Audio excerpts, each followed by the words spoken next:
Ya Allah, ya Syifa, sembuhkanlah anak hamba ya Allah. Lancarkanlah proses pengobatannya ya Allah.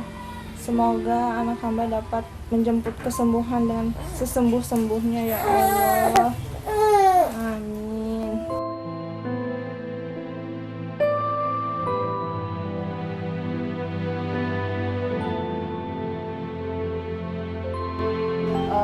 Kita bukan hanya melihat anaknya berpulang, tapi bagaimana orang tuanya yang harus kehilangan anaknya setelah mereka berjuang cukup panjang, mengorbankan segala hal gitu ya.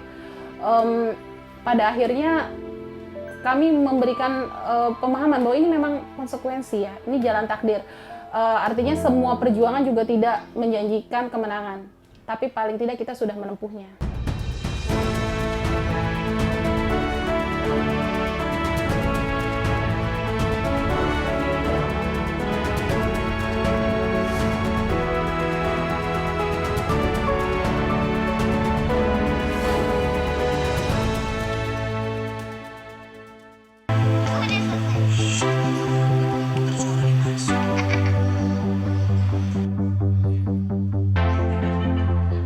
Mereka adalah para pejuang, mencoba bertahan dari ganasnya penyakit yang menimpa sejak hari pertama mereka dilahirkan.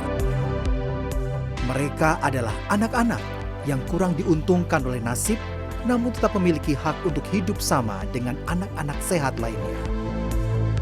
Para pejuang hati, begitulah mereka lalu disebut selama menjalani proses pengobatan akibat penyakit atresia biliar, atau sederhananya disebut sebagai gangguan hati kronis. Kalau keadaan normalnya hati itu bisa mengalirkan empedu ke usus 12 jari melalui saluran yang disebut saluran biliar, saluran empedu. Dalam keadaan anak dengan atresia biliar, saluran empedunya itu tertutup, jadi buntu.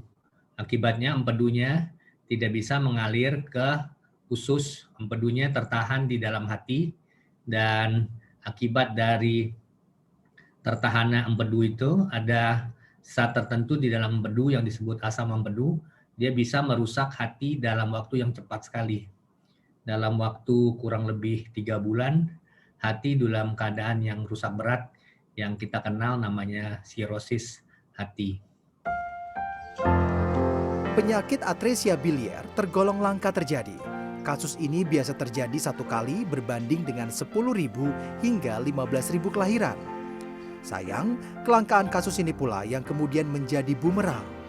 Kebanyakan orang tua belum mengetahui penanganan cepat yang harus dilakukan saat bayi mengidap penyakit ini.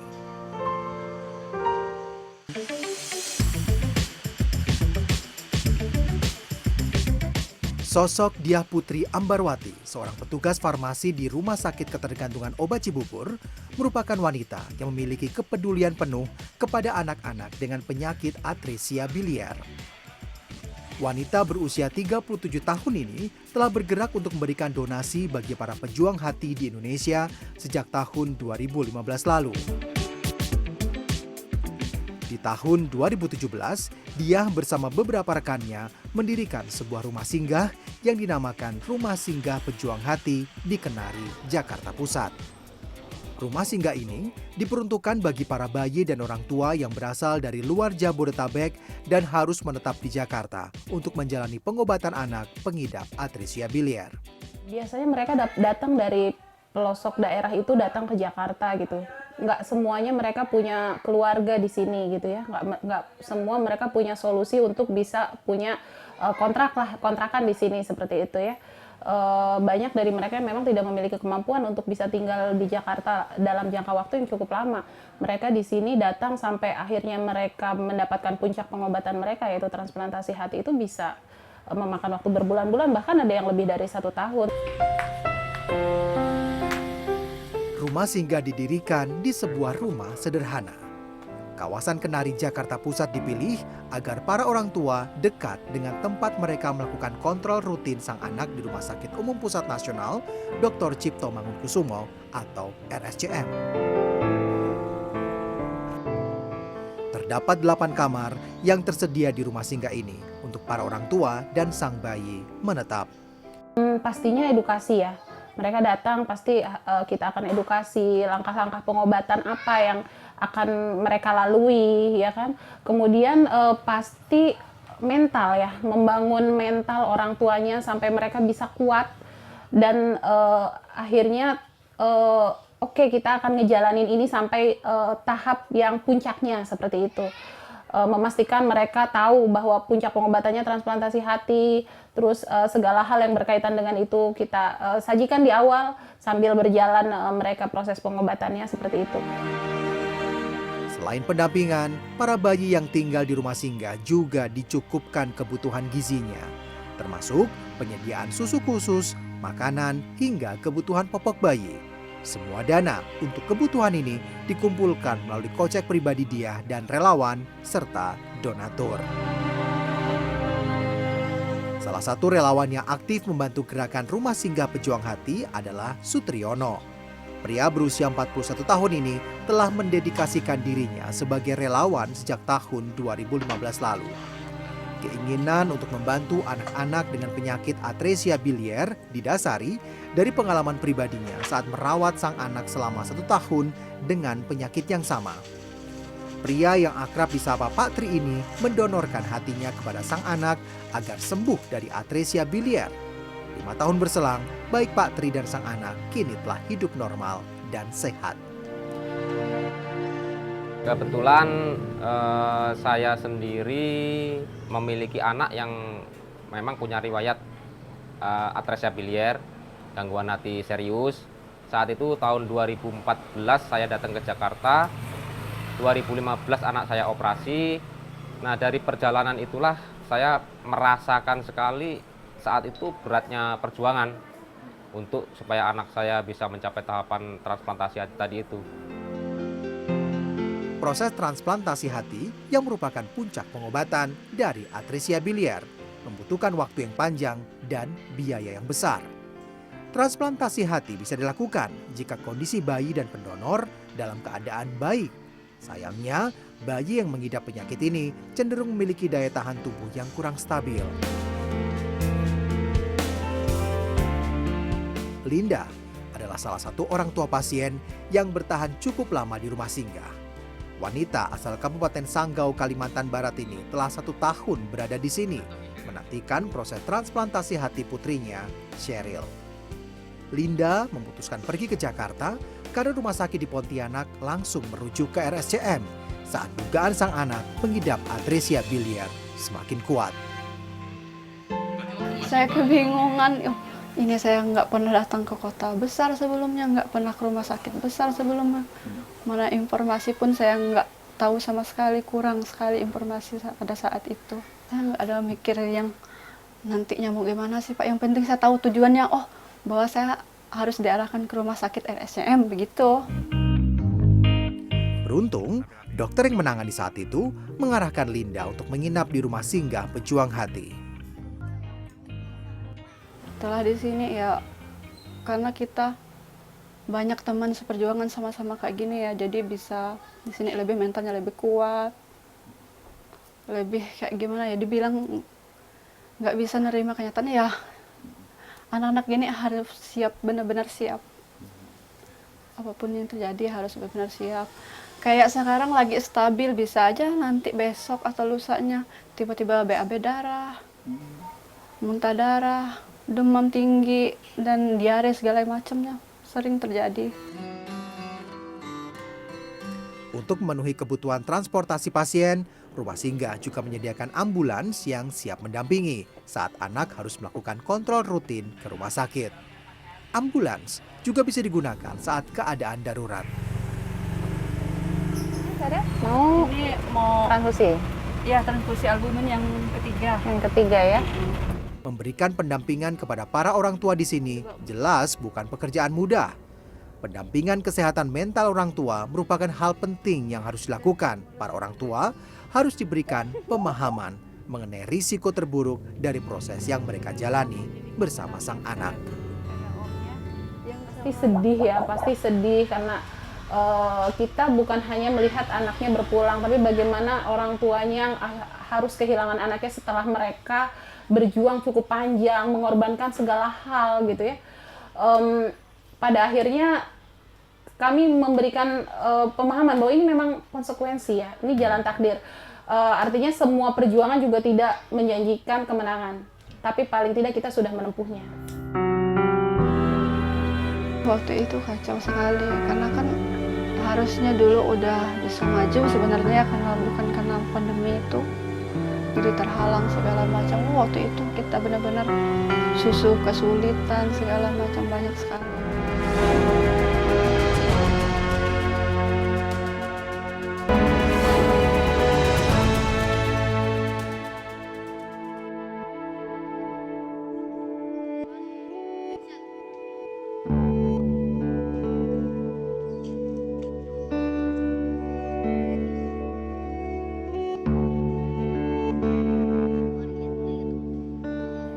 Pandemi virus corona selama tahun 2020 berdampak kepada proses pengobatan para pejuang hati.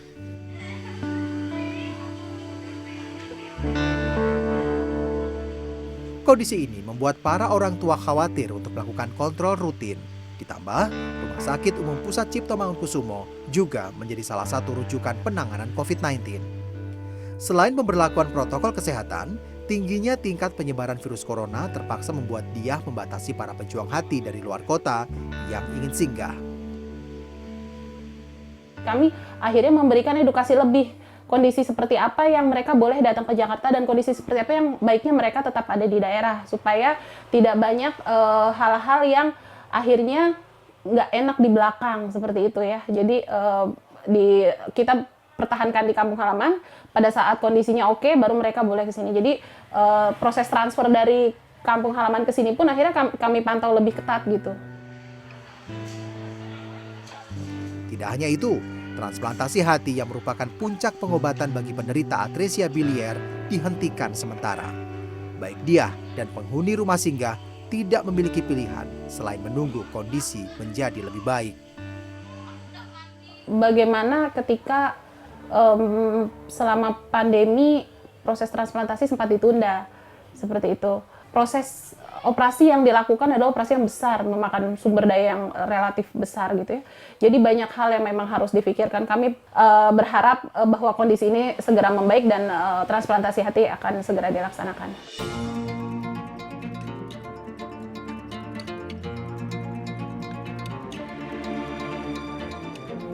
Dihentikannya proses transplantasi hati turut membuat orang tua khawatir. Beberapa pejuang hati bahkan harus ada yang berpulang karena terlambat melakukan puncak pengobatan. Waktu itu kacau sekali, karena kan harusnya dulu udah bisa maju sebenarnya, karena bukan karena pandemi itu. Jadi terhalang segala macam. Waktu itu kita benar-benar kesulitan segala macam, banyak sekali. Untuk kontrol aja masih mikir-mikir karena takut. Yang harusnya seminggu harus sering rutin kontrol, ini jadi mikir, udah kalau nggak penting-penting banget nggak usah lah kontrol kayak gitu. Mikir anak juga.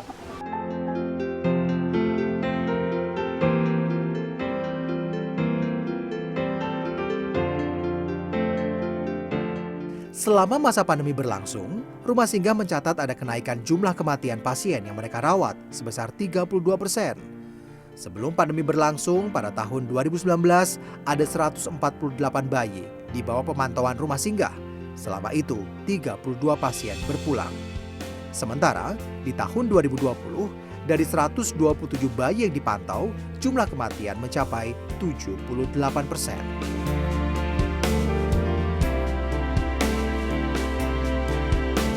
Sebelum pandemi itu ada kesempatan 1 bulan 2 anak untuk transplantasi. Kemudian 2 bulan, 3 bulan 2 anak, kemudian 1 bulan 1 anak gitu ya. Tergantung dari kondisi kesiapan anak dan lain-lain seperti itu. Sementara pasien yang datang ke kami itu dalam 1 bulan itu ada berapa anak gitu. Belum lagi anak-anak yang belum transplant di periode sebelumnya gitu kan. Artinya kesempatan ini sebenarnya masih sangat kecil gitu untuk di Indonesia untuk transplantasi hati. Rumah Sakit Cipto Mangunkusumo sebagai satu-satunya fasilitas kesehatan yang mampu melakukan operasi transplantasi hati. Tidak ingin mengambil risiko, Proses operasi besar selama wabah masih menyebar pun dibatasi.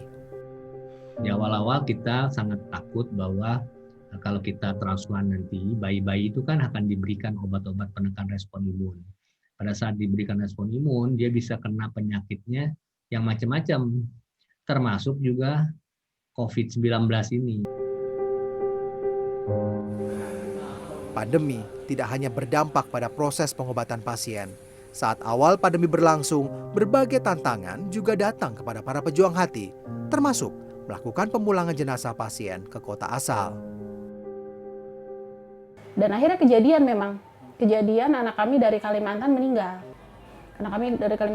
Dan pada saat itu hari terakhir kargo bisa memberangkatkan barang. Akhirnya jenazah anak itu diberangkatkan pakai pesawat kargo, tapi orang tua nggak bisa karena waktu itu pesawat penumpang nggak ada. Jadi akhirnya jenazah anak dititipkan di kargo, orang tuanya tetap ada di Jakarta. Baru setelah 3 minggu kemudian orang tuanya bisa dipulangkan ke Kalimantan, seperti itu.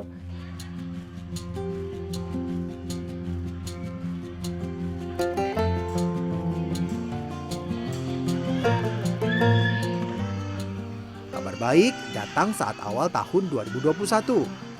Rumah sakit berencana untuk membuka kembali operasi transplantasi hati. Namun hal ini masih terus akan dikaji ulang untuk melihat persentase kemungkinan operasi besar dilakukan di tengah pandemi. Mudah-mudahan kami sudah melakukan transplant lagi dalam waktu dekat ini. Rencana kami tanggal 16 Januari ini kita akan transplant. Kalau semuanya keadaannya baik. Ya. 1 bayi sudah dirawat saat ini di RSCM dan kita akan observasi ketat apakah kita bisa lanjut transplant atau tidak.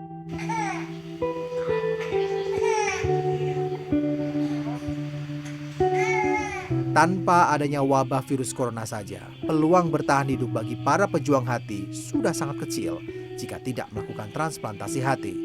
Proses transplantasi hati pun bukan hal mudah untuk dilakukan. Perlu observasi ketat selama berbulan-bulan untuk mengetahui kesiapan kondisi anak melakukan operasi besar semacam ini.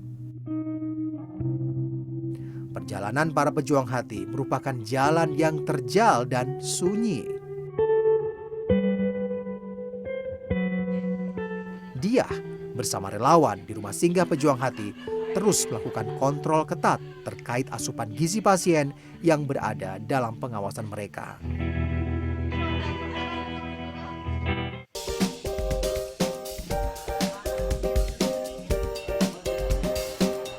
Menurut kami yang paling mendasar adalah sosialisasi memang yang masih kurang untuk penyakit ini, masih belum banyak orang yang mengenal. Padahal mereka ini kalau penanganannya sampai terlambat, endingnya bisa panjang seperti itu.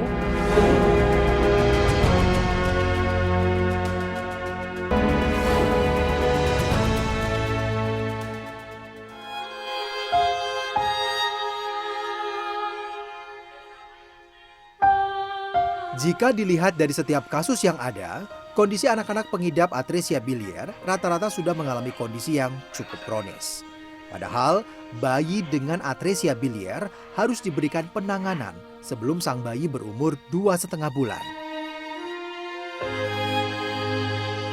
Jika deteksi bisa dilakukan sedini mungkin, sang bayi bahkan tidak perlu melakukan transplantasi hati. Bukannya di tahap awal, atresia biliar ini bisa ditolong dengan operasi yang disebut operasi Kasai. Kasai itu nama orang Jepang yang menemukan teknik operasi ini. Jadi dengan melakukan usus yang sebagian dari usus dipotong, disambung langsung ke hati sehingga empedu bisa mengalir langsung ke usus dan dilakukan penyambungan kembali ususnya supaya bisa mengalir seperti keadaan-keadaan yang umumnya. Tapi operasi Kasai ini hanya menolong terutama pada bayi-bayi sebelum usia 2 bulan. Deteksi dini bisa dilakukan orang tua di rumah dengan memantau warna bola mata, kulit bayi, serta kotoran bayi. Jika terdapat kejanggalan setelah 2 minggu, orang tua disarankan langsung berkonsultasi dengan dokter bidang gastrohepatologi. kita bisa melihatnya di kulit dahi, kulit pipi, kulit dada, dengan cara meregangkan jari kita di tempat yang terang. Kalau bisa di bawah matahari lebih bagus karena itu terang sekali. Kalau tidak ya dalam rumah tapi cahayanya mesti terang. Nah, kalau kita bisa melihat bayi masih kuning pada usia 2 minggu atau lebih, itu tandanya mesti bawa ke dokter untuk diperiksa lebih lanjut. Tanda kedua adalah perhatikan warna buang besar. Ibu-ibu seringkali melihat tetapi tidak memperhatikan. Jadi khusus untuk bayi yang baru lahir itu bukan sekedar melihat, tapi perhatikan. Perhatikan dengan seksama warna bayinya, warna buang air besar bayinya. Kalau warnanya dempul seperti dempul atau seperti kapur putih, memang nggak putih betul-betul bersih, tapi putih seperti dempul. Nah, itu adalah tanda bahaya. Kondisi ini yang akhirnya menggerakkan Diah Putri Ambarwati dan relawan lain untuk terus melakukan sosialisasi penanganan dini atresia biliar. Karena selama 3 tahun berdiri, rata-rata pasien yang datang sudah dalam kondisi yang cukup parah. Jadi bagaimana kami akhirnya lewat media sosial, kemudian lewat website, kemudian lewat radio, kemudian lewat media televisi seperti itu. Goalnya supaya banyak orang yang akhirnya tahu tentang penyakit ini dan aware gitu ya, ketika kondisi-kondisi gejala-gejala awal, mereka bisa langsung membawa anaknya ke dokter supaya diberikan penanganan awal dan anaknya bisa tertolong seperti itu sih. Selain sosialisasi mengenai penanganan dini, Rumah Singgah Pejuang Hati juga melakukan edukasi terkait donor hati. Edukasi ini diberikan secara umum kepada masyarakat maupun orang-orang baik yang tergolong langka, yang bersedia untuk mendonorkan hati mereka kepada para bayi yang membutuhkan. Begitu saya baca di internet, saya ini kok banyak yang pasien anak-anak kecil. Nah, saya tertariknya itu, Pak. Tertariknya kenapa bayi yang baru lahir kok bisa kena penyakit hati. Nah, sedangkan yang saya tahu penyakit hati itu penyakit leper, Pak, gitu. Jadi motif saya pingin lebih bantu lah gitu ya, pingin sekali gitu. Nah, dari situlah saya pingin tahu lah, saya cari rumah singgah ini. Gitu. Oh, di Indonesia ini siapa yang penyalur ini bisa bantu ini ya, nggak taunya ada suatu yayasan yang peduli dengan anak-anak yang sakit hati itu. Jadi motivasinya itu. Gerakan ini dilakukan agar masyarakat tidak takut untuk mendonorkan hati mereka kepada bayi-bayi yang membutuhkan. Dia berharap kelak Indonesia memiliki bank donor hati. Untuk menunjang aktivitas di rumah singgah, para orang tua biasanya diberikan pelatihan keterampilan. Ketika mereka datang ke Jakarta, mungkin mereka kehilangan pekerjaan gitu atau cuti panjang ya. Dan selain itu juga untuk mengisi hari-hari mereka selama mereka menemani anaknya berobat pastinya ya. Jadi kami memberikan pelatihan kemandirian sampai ke bantuan kemandirian supaya mereka ketika kembali ke kampung halaman mereka punya bekal seperti itu. Banyak hal yang kami hadirkan di sini gitu, dibantu oleh banyak orang baik yang mau mentransfer ilmunya gitu ya ke mereka. Pelatihan seperti pelatihan beauty class, kemudian workshop kayak body spa seperti itu, terus kemudian cooking class, terus membuat kue, menghias tumpeng seperti itu. Hal-hal yang sebenarnya mungkin sepele ya bagi kita, tapi sebenarnya aplikatif buat mereka nanti terapkan di kampung halaman. Perjuangan merawat hati yang dilakukan Diah Putri Ambarwati bersama relawan lain bukanlah pekerjaan yang bisa dilakukan sendirian. Jalan sunyi untuk memberikan harapan hidup bagi mereka yang terlahir sakit, membutuhkan bantuan nyata dari masyarakat luas. Diah bukanlah seorang dermawan yang memiliki harta yang melimpah. Ia hanyalah seorang pegawai negeri sipil yang hatinya tergerak untuk menyelamatkan nyawa-nyawa dari generasi penerus bangsa.